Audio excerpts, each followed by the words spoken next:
One thing that Davos, you might say, and the people come here stand up for is liberal democracy. It's laughable that you would, or anyone would describe Davos as protecting liberal democracy.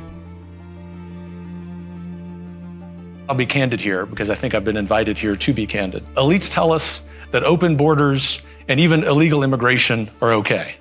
The average person tells us in the United States that both rob them of the American way of life. Elites also tell us that public safety isn't a problem in big American cities. Just travel to New York or Washington or Dallas, Texas. The average person will tell you that the lack of public safety damages not just the American way of life, but their life.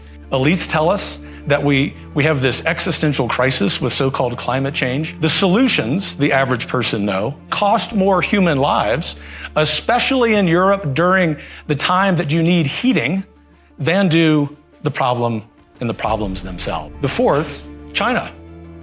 The number one adversary, not just to the United States, but to free people on planet Earth. Not only do we at Davos not say that, we give the Chinese Communist Party a platform. And fifth, as we sit here, another supranational organization, the World Health Organization, is discussing foisting gender ideology upon the global South. These are practices that are under review, if not being rejected, by countries in Northern Europe. The new president, especially if it's President Trump, will, as you like to say, trust the science. He will understand the basic biological reality of manhood and womanhood. And do you know why?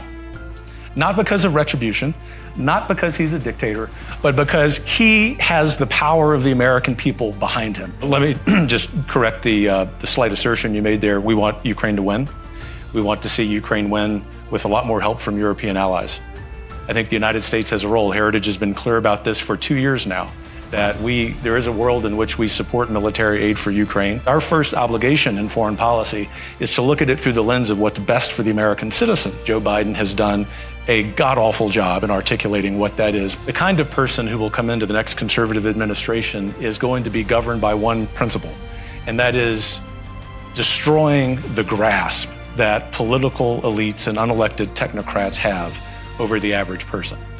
And if I may, I will be candid and say that the agenda that every single member of the administration needs to have is to compile a list of everything that's ever been proposed at the World Economic Forum and object all of them wholesale.